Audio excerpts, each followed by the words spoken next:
Okay guys, we're starting up our motor, the MD22L-A Volvo Penta. So before you start the motor, you need to do a few checks. I usually check your saltwater intake strainer, and this is to strain the any debris and everything that might be coming through from the saltwater intake. And so you check the strainer and see if everything's okay. If it is a lot of stuff in there, you need to undo that and take out the strainer and clean the strainer. That's the strainer in there, you can see that. Clean that and put it all back together, and that's a good check that you've done for the saltwater strainer. It doesn't want to have too much debris in there, because that means it won't be getting the water flow it needs to the motor. One of the second things I do is check the primary fuel filter. So I just got a handy towel and I just pop it under there, and there's a little, you see a little valve here.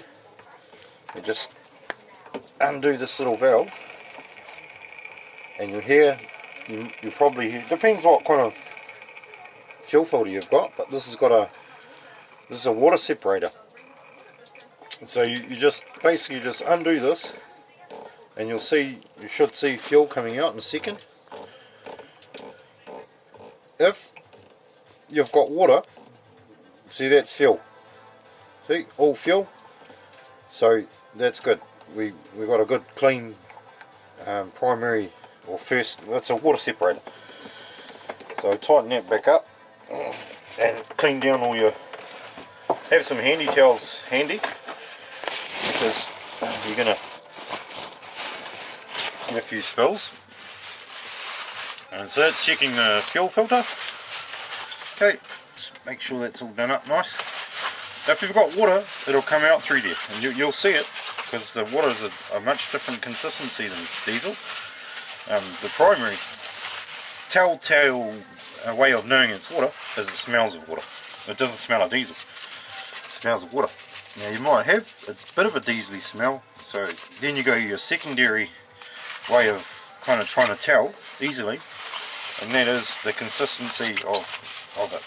Obviously the diesel is going to be slightly more oilier than water. Okay, you check your fuel, and I topped up my fuel. This is the fuel tank on this boat, it's in the keel. I've already topped it up, so it's fine. Then we come around to the motor and check the oil. This is the dipstick here. You take that out. Just prop this up there. You take it out and you wipe down. That's why you need all these handy towels handy. You wipe off the oil off your dipstick. Okay, make sure you haven't put any debris onto the dipstick. And it's got these two notches for minimum and maximum. So you put the dipstick in again. This dipstick goes down into the sump of the motor, into where the oil is sitting in the bottom of the motor. And the levels are there, the notches are there to tell you if the levels are okay. And as you can see there, the oil levels, it's slightly high, but that's probably alright like that. So you can see the oil's good. That's the oil, checking the oil.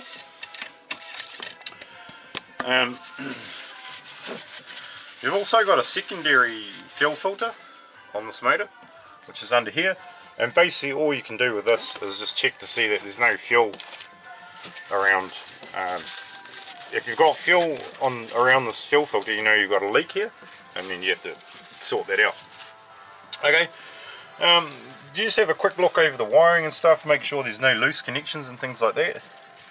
Okay, check your belt, the tension on the belt. For your alternator, it's the alternator, and so this belt tension has to be reasonable. Okay, reasonably. I'd say that's about, if you can see that, I'll just try and put the camera there. So you can see that sort of movement, that's just finger, using my finger. But I'm happy with that. It's maybe on the slightly loose side, but it's okay. I know it's working sweet. Okay, now we go around. Oh, yep, we go around here to the side of the motor and we check the coolant. This is the coolant header tank. Take your top off and you look down in there, and I don't know if you can see the drips dripping into the coolant. There should be one more drip, come on.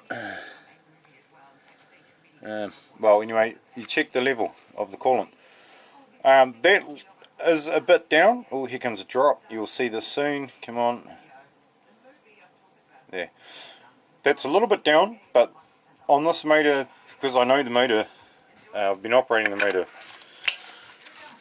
I've been working with this motor for 6 years, and that's the level that it consistently holds itself at. It doesn't drop any lower than that, which is great. Now check the oil in the gearbox. Here's the gearbox, and this is another dipstick for the gearbox. And we just pull that dipstick out, and again it's got a high and a low mark, and you can see that it's right on the max mark, which is great. Now also, when you're checking the oil, we're not just checking the level, we're checking the consistency of the oil.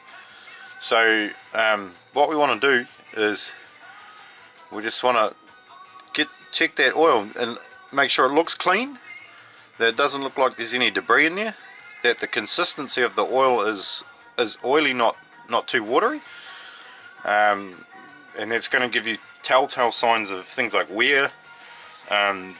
With the main engine oil, you know, if it's getting watery, that means water's getting in there of some type, somehow, which is obviously a sign of something pretty bad happening. So we just put that dipstick back in. Okay.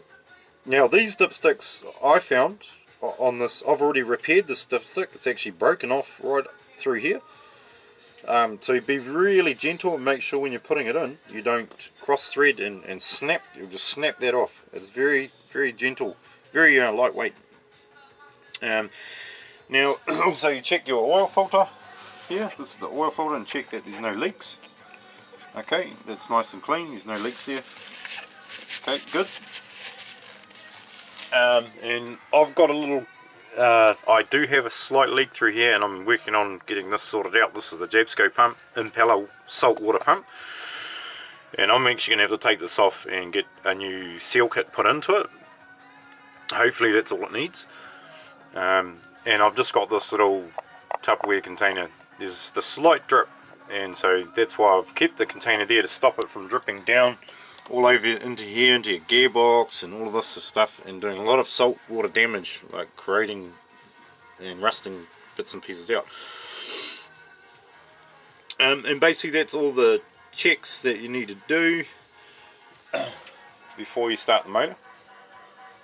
Obviously you want to have a good, you're going to look around and check things like for leaks and any oil leaks and coolant leaks and saltwater leaks and anything like that. And what I do is I keep these, you can see these oil pads. These are specially designed pads that soak up oil, and they actually are not supposed to soak up any water and stuff like that. They're just supposed to soak up oil, so the salt water can, or whatever leaks, salt water or coolant you have, will flow away to a different part of the boat, but this will catch the oil. So I keep these in here, and this gives me a really good indication of any oil leaks and stuff like that. And obviously the pad's right under the oil leak, so you can straight away see what's happening. And also I've actually painted out all these bilges white, so that anything that's developing, rust, anything like that, you can see